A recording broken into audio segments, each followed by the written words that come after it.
football fans, Gooners, welcome to another edition of the Positively Uncensored Arsenal podcast. I'm your host, Shotta, and as usual, virtually next door is my friend and my expert, Blackburn George. How you doing, George?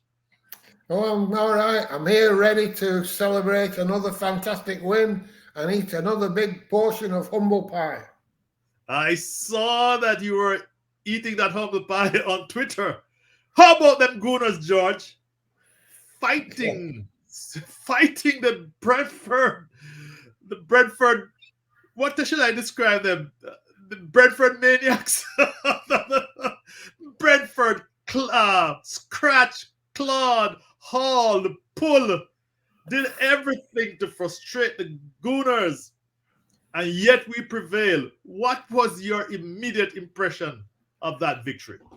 Well, I do feel sorry for Brentford because, I mean, there's such a bunch of fragile lads. You know, a bit of a breeze knocked them over and they had to get the trainer on to fix the wind damage to the hair. Oh, it was poor lad. But what I did notice is when we scored the second goal, all of a sudden they became Iron Men and nobody went down for anything. Fucking heroes they became.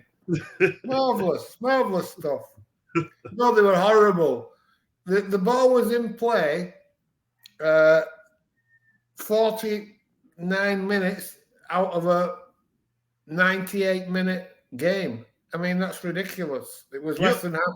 Ball was in play less than half the time. And, really? I didn't check that stat, George. Yeah, but they did do a lot of time wasting. Go ahead. No, it was ridiculous. They were doing it from the word go, from kickoff. And people say, oh, I don't blame them. You know, what else can you do? Oh, you can play fucking football. That's what you can do.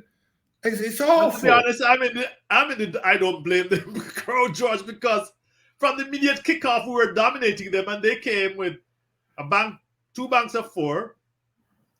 And the only person who was not involved in defending was Tony. He just more lumbered around, which I watched because people want him to have him down as a potential central striker for us. And I'm like, he won't fit in Arteta's system. No. Essentially, yes. Go ahead. But no, I have no time for it, mate, the time. I don't like it when we do it, never mind when the opposition do it. And it's excusable if it's, you know, in injury time and you're trying to run the clock down or whatever, but not from kickoff. People pay a lot of money and give up a lot of the time to watch football. And what you don't want to watch is some fucking twat feigning injury, pretending that somebody's scythed him with an axe when all he's done is brushed his foot with his hair on the way past. No, I don't like it. Well, you know, both Tony and Weiser,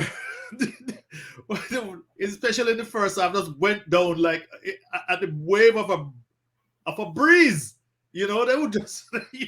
I mean, I know that our central defenders are some very big lads, but Tony is towers over them, George. I mean, he went down like a I don't know. There's a metaphor for that.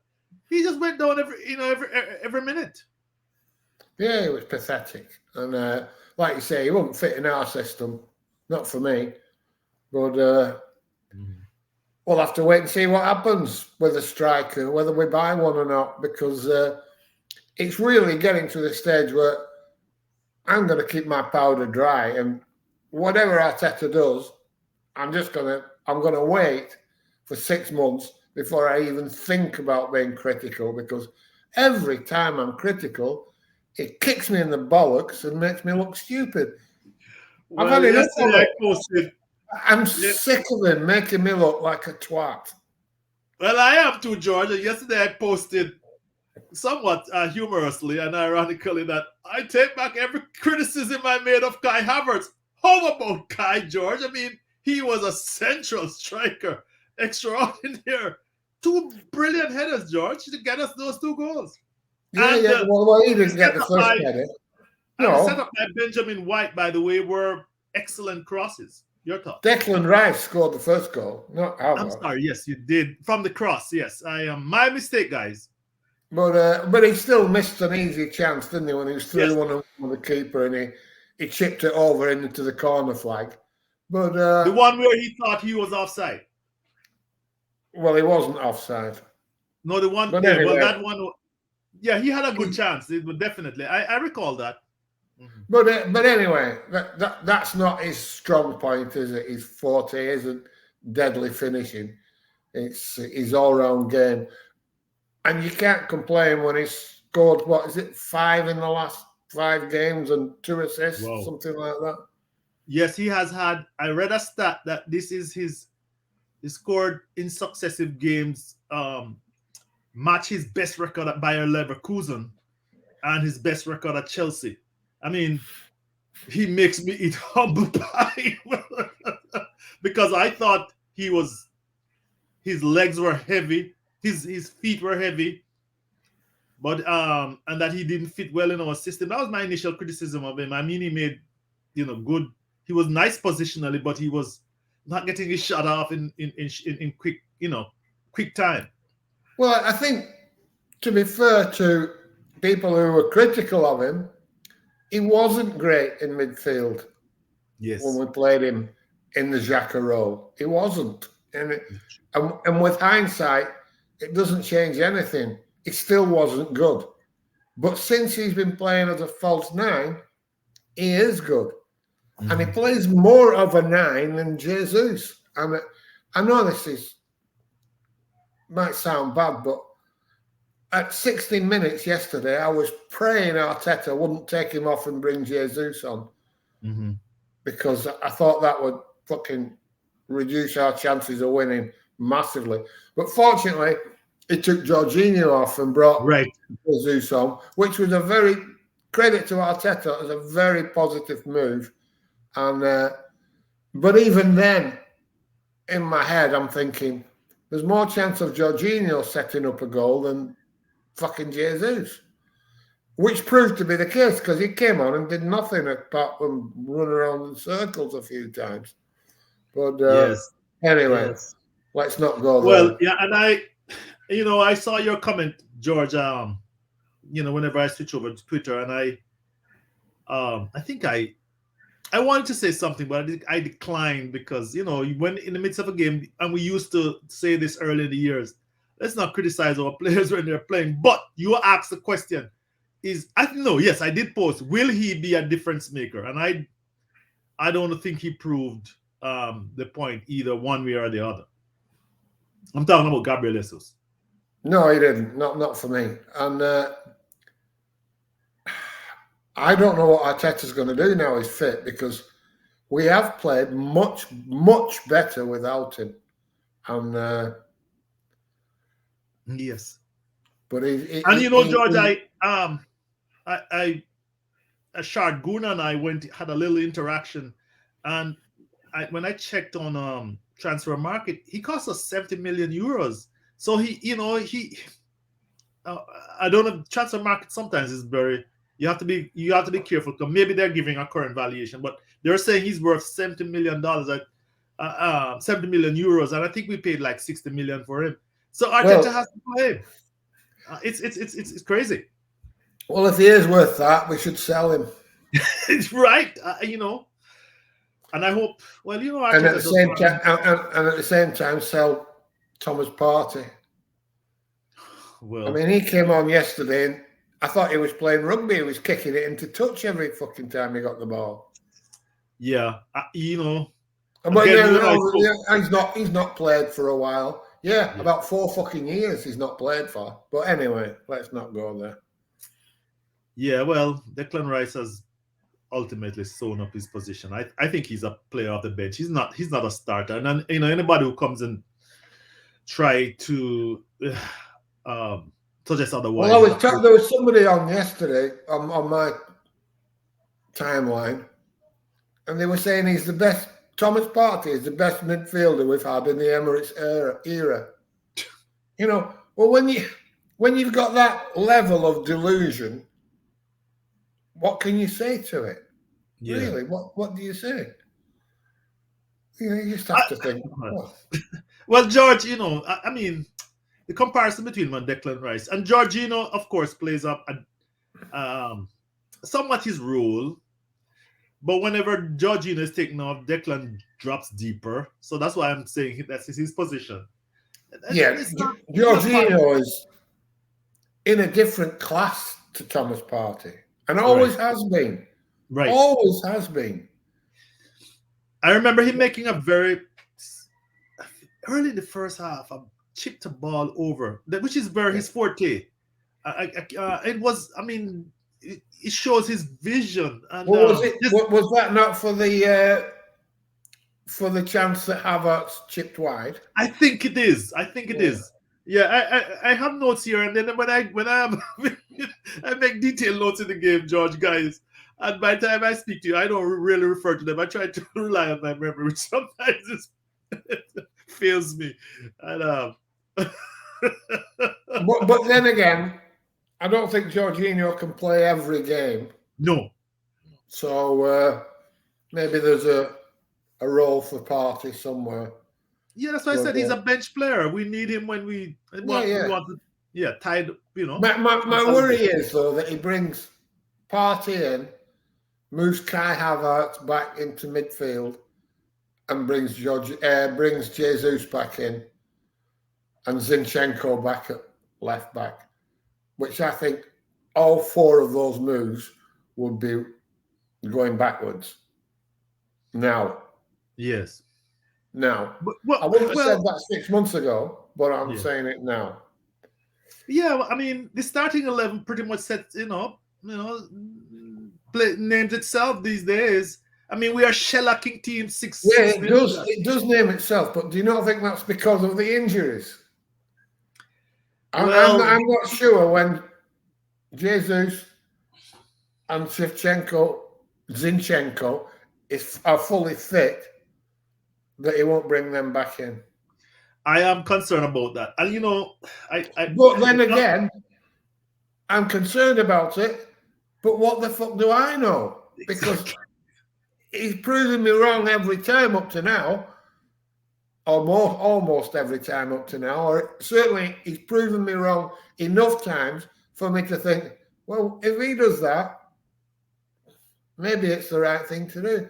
I don't see it myself, but that doesn't mean that it's right, because there's much more chance of me being wrong than there is of Mikel Arteta being wrong. Exactly.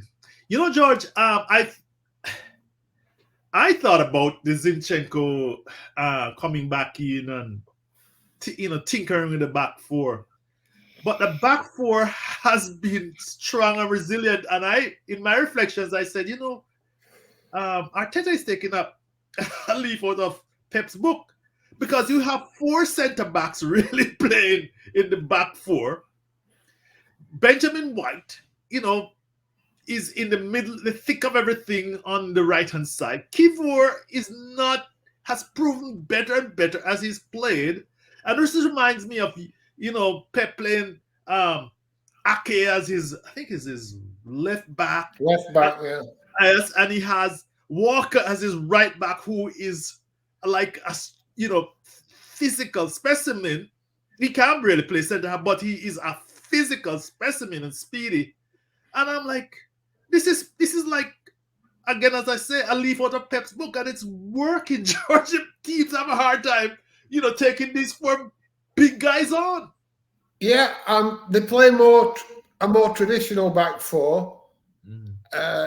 None of this inverted fucking fullbacks. Yes. Which all of a sudden was the craze, and but I think when we do that, when Zinchenko moves into midfield, it does give you an overload in midfield. It does give you a bit more creative power when he's sat deep, but it also leaves a massive big hole at left back. Right. Yeah. And on the opponent's right. I said right, but I mean the opponent's right hand side. Yeah. And I'm not sure that if the midfield's functioning well, like Jorginho, Rice, and Odegaard do, yes, I'm not sure we need to overload it with an extra player, because Zinchenko does slow the game down a bit. For whatever else he adds, Yes. It does slow the game down a bit. It's not as progressive for me. I mean, I'm not saying he can't do it. He can be creative. He can run with the ball. But a lot of the time, he puts his foot down and he fucks about on the ball. And I'm not sure he brings more than he takes away at this stage. Great to have him come on if you're chasing the game and you want extra firepower or extra man in midfield. But we've been so solid. I mean, our defensive numbers are so good. That's Recently. Yes. You don't want to fuck with it, do you? I mean, I would. That's exactly my point, George. I mean, it's hard to get around. Those big guys' crosses can hardly reach the likes of Tony. Tony had one header. Yeah, and they're not slow. There's none of them slow. They're all right. They can all cross the.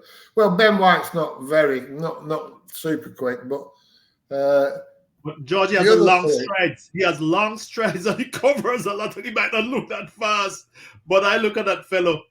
You know, he's learned the game. He's learned the role because originally he was not, as au fait, as they say. Playing right. The 2 crosses he put down yesterday were the difference, weren't they? Of course. And where did he put them in? From the left-hand side, where a traditional left back, from the right-hand side, where a right back should be. Right. Not moving into midfield. So there you go. Sometimes all this new thinking. I mean, Pep Guardiola's moved away from it. You don't see him with inverted inverted fullbacks anymore. Nope. He's got an inverted centre back instead. That fucking. Rodri?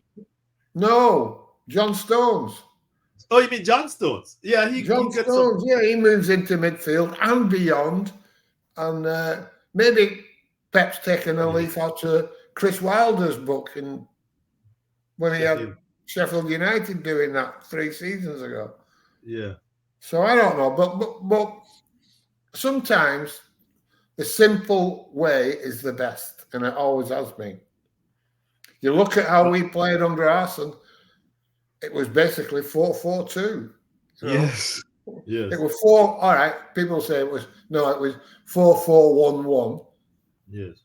But was it? Was Henry ever a number 9, an out-and-out number 9? No, he wasn't. He wasn't. It was a 4-4-2, but not the traditional 4-4-2 where they were playing off each other in the box. Yes. But it was still 4-4-2, which is a very simple system. You didn't have, I can't remember Arsene Wenger asking Lee Dixon or Sanya or Clichy to move into midfield. Yeah. To come inside and play midfield. Yeah. But, the game does progress and it moves along, but doesn't mean that you see this so often that something is in vogue, then all of a sudden it's not. I mean, there's this system that they play. Is it Sarri's playing in Italy where it's like 5-3-2? Well, they used to call that Christmas tree, basically. The Christmas tree formation, right? Yeah. But it's a variation of that. So that, because they're, 15 points clear or whatever they are, that'll be in vogue for a little while. You'll see other managers trying that till someone comes up with an answer and exposes holes in it, and then it'll be something else. Eventually, there is no answer to having good players. That's it. Good players. Absolutely, George. That suits them. Yes. And speaking about that, what I noticed, especially the first half, and the stats back me up on this. I mean, overall, we dominated the game. But what Brighton was doing was, packing the defense when they were out of possession and doubling and tripling up on Xhaka and trying to prevent the interplay between him and Odegaard getting that ball inside. And it worked for a while. In fact, let me add this stat on the stage, George. I mean, in the first half, I hope people can see this. Let me get rid of the banner. Our expected goals were only 0.46 despite our dominance. We weren't getting balls in. We only had 7 shots, 3 on target. Let me get rid of the banner so people can see this. I will do that in a second. Hide. Right. But the first half, I was surprised. Even though we had all that possession, we only 0.46 expected goals, George. Your thoughts? Yeah, well, it just goes to show that you can watch a game and not know what you're watching. Because Right. if you'd asked me at the end of that first half, I'd have said we dominated and we made loads of good chances, but we didn't. So yeah, Kai missed that goal. I mean, apart from Rice scoring, but Kai missed that goal. But that seems to have been the best of the chances. Let's put it that way. And the keeper made 2. At least if I recall, he made 2 good saves at half. Their keeper. Yeah. I mean, of the 4 shots on for the 3 shots on target. Well, I said 2 saves, but their keeper was hardly troubled in my opinion. He was not as if we were overwhelming him with shots in the first half. But George, in the second half, before I move from the first half, but until that cock up by Ramsdale, we seem to be fully in charge. What was your thoughts on that towards the end? Yeah, well, I thought we were comfortable. Yeah, all the first half. Yes. Until that Ramsdale debacle, and I do feel, people say, "Oh, I feel sorry for him." I do feel sorry for him because he's lost his place because Raya is better with his feet. Yes. And I think he was trying to show that he can be as good and effective with his feet. Yes. And he delayed that clearance because he was looking for an option to be progressive and positive. He could have played the simple pass to Saliba early on, but he didn't. And he didn't because he's under pressure to try and do what Reyes does. Yes. And he didn't do it, and it was unfortunate. A guy just leapt in front of him and he kicked it onto him and it bounced into the net. Won't happen very often. It won't happen to him very often. But that's why he's not in the team, because he's not as comfortable on the ball as Raya. But then again, he did 2 long throws. Right. That almost created a goal. It was like unbelievable. Right. You think, how's he? I don't know how he's thrown. He couldn't hit a cricket ball that far. Never mind throw a football. So he did some good stuff, and he made 2 tremendous saves in the second half. Yes. So all in all, he's a decent keeper, but he's not getting his place back, is he? No, and you and I spoke about it before I go to the second half. That said, you know what?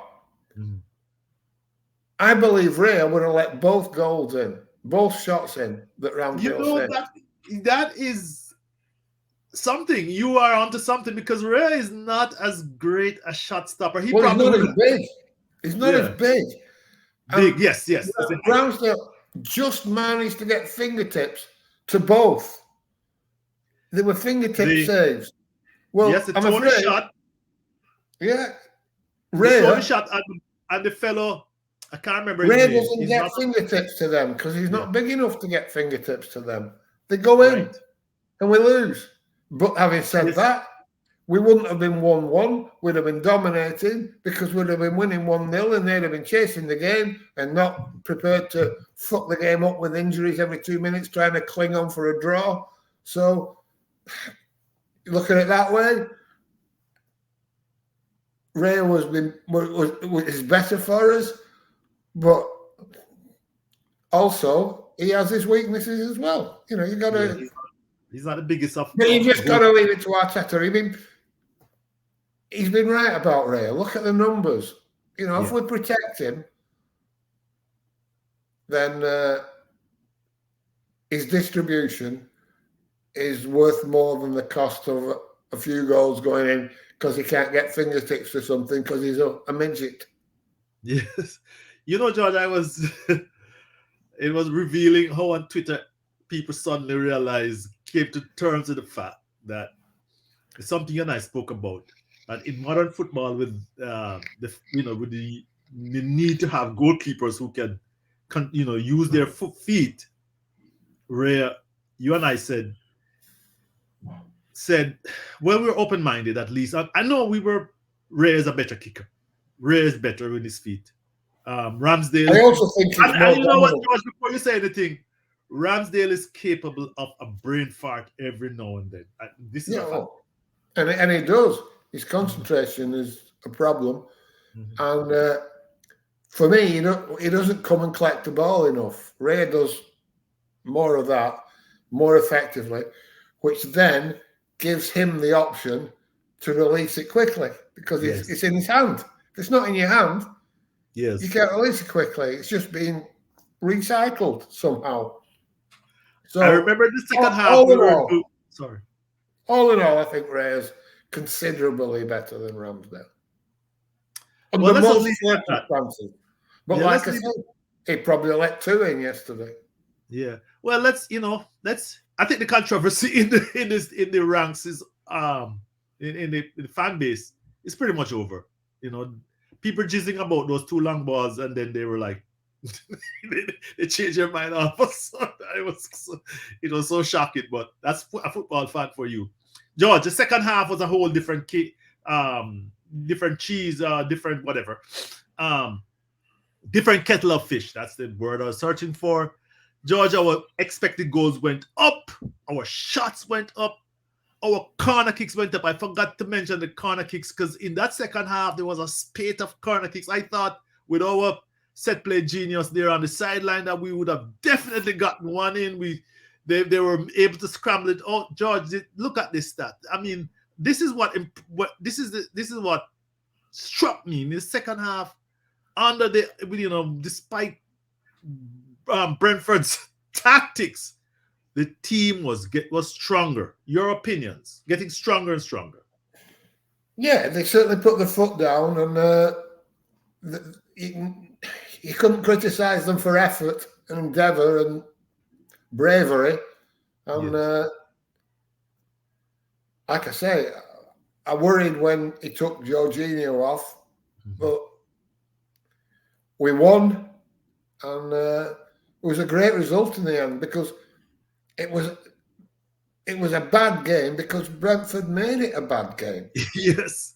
And there's nothing you can do about that. If a team's prepared to lie on the floor for half of the game and want attention for a broken fingernail, what can you do about it? And I mean, they're going down and clutching their heads when the ball, nobody's been anywhere near the fucking heads. And the game's got to stop. But, yeah, I thought, all in all, it was a terrific result given the circumstances. Yes. And I think it was a good performance in a different way. It wasn't free-flowing. It wasn't goals galore. It wasn't total dominance with the ball and possession. Well, time on the ball. Yes. But it was a good performance because it could easily have gone wrong. I mean, if we hadn't lost yesterday, if we lost yesterday, that was basically it. You're almost out of it straight away because they're going to get more points. Somebody's going to get either 3 points or they're both going to get a point each tomorrow, and you're going to be falling. You're falling, 5-6 points behind? Yeah, let's talk about that in a minute, George. Because our last 10 games are tough game. Not all of them, but we have some tough matches. And I'd like to switch to that because we are, our self-appointed time. Not that we can't go over it, but we're up against it, and I'm not particularly, as people know, I'm not in favor of these long podcasts by people like by amateurs like us. Let's put it that way. But George, our last 10 games, 6 of these teams are in the top 10. We have to play, Man United at their place. They're not a very good team, but they always raise their game against us. We have to play Tottenham at their place. We have to play. I think we have a game against Liverpool or not. No. No, we don't. Okay. So of course, don't forget the Manchester City game on the 31st. So we have some tough games coming up, but we have shown that we can scratch and claw like when the chips are down. Your thoughts? Yeah. Some hard games. It is really a very hard running on paper, but we should beat Chelsea even at their place. Yeah, well, no, we're at home to them. I fancy us beating Tottenham at their place. Fancy us beating Manchester United at their place. So Aston Villa, that's a really hard game at Villa, but yes, like I said last week and the week before, I fancy us beating anybody at the moment, apart from perhaps Manchester City at Manchester City. Right. And they are fighting and battling. They play Liverpool today, correct? Yeah, they do. 4 o'clock, 4:30. Yeah, your time. Yeah, I can't miss that match. George, should the bandwagon be filling up? I see signs of life by the old fallen fighters on Twitter. Should the bandwagon be filling up? Can we prevail as the winning post draws closer? When I say can we can, but as against last year. Can we? Yes. Will we? I doubt it. I still think it'll be very hard to beat Manchester City at Manchester City. And if we lose, I think that's about an end of it. You think? But we have a chance of winning there, and we have a chance of holding them to a draw. We have a better chance this year than we did last year. And I think whether we beat them or not, whether we win it or not, the team has developed in a way that I didn't foresee in the first 2 or 3 months of this season. Correct. I thought we took a step backwards with losing Xhaka.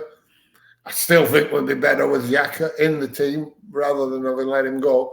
But who we've brought in, and don't forget, we haven't seen Justin Timber yet. Yes, correct. We haven't seen him at all. So I'm not saying I don't think he'll make a difference this season. I can't see him making much of a contribution because, first of all, to get in, he's got to force Kior out and make sure that Zinchenko doesn't get in. So he's got to force those two out.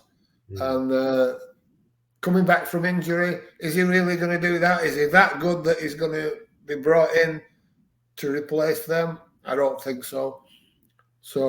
But we do have him for next season.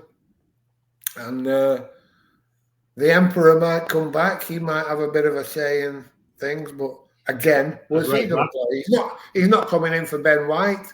So he's only going to be relieving fullbacks towards the end of games or if there's an injury. But anyway, I think we're in a strong position. I think he's dropped on. And a lot of people will criticise me for this, but I think he's dropped on a system because of injuries. I don't think we'd have seen Jorginho play at the base of the midfield, or we'd have seen Havertz at number 9, false number 9, if it hadn't been for injuries. And he's dropped on that, and with a bit of luck. But that doesn't mean he didn't play them there. He still chose them to play in those positions. So he still gets the credit for doing it. But I don't think he would have done it but for injuries. So for once, I think injuries were actually a blessing. Yes. Well, he has George. I mean, you call some names, players, big players, expensive players, and that's the difference between this team and many of the vendor teams. This team is deep. I mean, you talk about Timber. That's our left back to to compete with Zinchenko and Kivior. This is I've never seen Arsenal with this abundance of riches. No, you look at the other side. You've got the Emperor and Ben White. Midfield, you've got, for me, Thomas Partey, who isn't a world beater, but he's not a bad player either. Yeah. And is he third choice? He probably is. Yes. That's a good player to have a third choice. Remember, we were taking kids from the academy. Yeah. Bringing Coughlin back up from loan. A perspective. This is a strong squad. It is a strong squad, and even up front, you've got Trossard. People were complaining about him yesterday, but he's a fucking good player. Yeah. By the way, he is a good player. Reece Nelson, he's not an idiot, No, when he came on yesterday, I thought he protected the ball well. Yeah. Emile Smith-Rowe, he can't hardly get a kick of the ball, but he's a bloody good player. He's a really good player. Point. Yeah, there you go. We've got a deep, strong squad, and every credit to Arteta. He's built it. There's nobody in the squad now that he didn't bring in and didn't want. So there we go. The point of the argument is that going into the running, we have the personnel to prevail if all things go well for us. Yes, we do, and we're now at a position where I used to look at Manchester City team and think none of our players would get in that team, but now there's some of them who very well could. I think our midfield is it's stronger than Liverpool's and probably as strong as Manchester City's. It's a tremendous... Yes. Those three, Jorginho, Rice and Odegaard, are absolutely formidable. Yeah. They have everything. They have absolutely everything. And then if you drop Rice back in, you're not losing anything.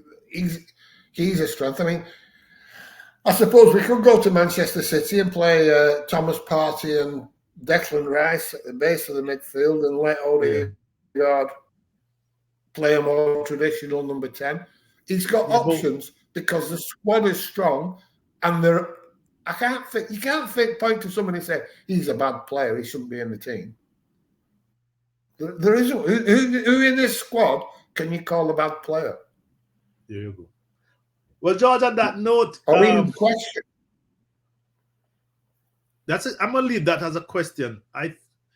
City will be a critical game. Let's put it that way. We will know. Many of us are concerned if we will prevail, if we are better, quality-wise, we can prevail over the last 10 games. I think that some of us we're not totally convinced that we are the quality to prevail, but I think when we speak about squad depth, and there is something there. We are, and plus I think we're playing nearer our potential than either Liverpool or Manchester City are playing to theirs. Good point. I have seen them. They sometimes just drop. They're struggling to get going, and have to rely on exceptional players to bail them out or a bit of luck. I'm singing the praises of the lad there from City, the English lad.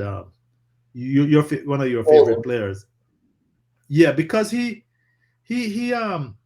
bails him out. When they need a goal, and I don't see the fluency. I'm not convinced that you can score on demand as they used to. That if you don't, that's the best way. Scoring on demand. I mean, they just put on a substitute, and here comes the goal. You know what I mean? Yeah. So that's the concern I have about City, and I'm not convinced about Liverpool, despite the coronation ceremony that for Klopp. I am not convinced for Liverpool. Any final comment on that? Because I know that you are pissed. Anyway, let's leave it at that, and let's say with a chance. Yes. And that's all you can ask for, isn't it? That coming down the final straight, you're in with a chance. Precisely. All right, George. All right, folks. We have run on, nattered on, two old coots. But hey, that's how it is. Until the City game, guys, it's good to win and good to be top of the tables. Bye, George. Bye. Bye.